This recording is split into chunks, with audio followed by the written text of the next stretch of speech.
ఓం శ్రీ దుర్గాయ నమః.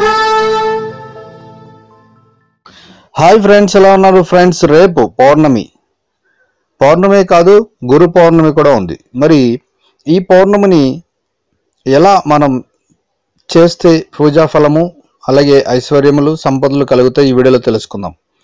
ప్రతి మాసంలో పౌర్ణమి వస్తుంది. పౌర్ణమి రోజున చంద్రుడు ప్రకాశిస్తాడు.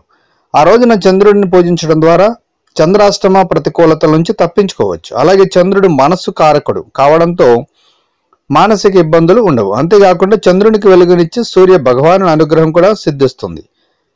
పౌర్ణమి రోజున అమ్మవారిని పూజించడం ద్వారా విశేష ఫలితాలను పొందవచ్చు. శ్రీ అంబికాదేవిని పౌర్ణమి రోజున పూజించే వారికి ఈతి బాధలు ఉండవు. ఆ దేవి అనుగ్రహం పరిపూర్ణంగా లభిస్తుంది. పౌర్ణమి రోజున గృహంలో ఇంటి దేవతను పూజిస్తే కోరిన కోరికలు నెరవేరుతాయి. అమ్మవారి ఆలయాల్లో ప్రత్యేక పూజలు, కుంకుమార్చన వంటివి చేయడం ఉత్తమ ఫలితాలను ఇస్తుంది. పౌర్ణమి రోజున మహిళలు నిష్ఠతో ఉపవాసం ఉండి పసుపు కుంకుమతో 108 సార్లు అమ్మవారిని స్తుతించి నైవేద్యం సమర్పిస్తే మాంగళ్య బలం చేకూరుతుంది.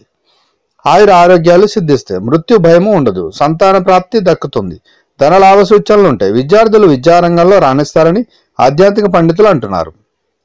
అలాగే ఎన్నో సంవత్సరాల పాటు ఉన్న రావి వేప చుట్టూ ప్రదక్షిణాలు చేయడం ద్వారా వ్యాపారాల్లో రాణించవచ్చు. ఇంకా సత్యనారాయణ వ్రతం చేయడం వల్ల అభిషేకాలు సిద్ధిస్తాయి. అందుకే ఆదివారం అంటే జూలై 5న వచ్చే పౌర్ణమి రోజున చంద్రోదయం సమయంలో దంపతులు పౌర్ణమి పూజను ప్రారంభించి పూజించడం ద్వారా సకల సంపదలు చేకూరుతాయని ఆధ్యాత్మిక పండితులు అంటున్నారు. సో ఫ్రెండ్స్, రేపు ఉండే పౌర్ణమి ప్రత్యేకమైనది కాబట్టి ఈ పౌర్ణమి రోజున ఇలా చేయడం వల్ల మీకు అనేక కష్టాల నుంచి నష్టాల నుంచి గట్టెక్కి అలాగే మీకు ధనము ఐశ్వర్యము అలాగే ప్రతి విషయంలో రాణించడానికి అవకాశాలు ఉంటాయని ఆధ్యాత్మిక పండితులు అంటున్నారు.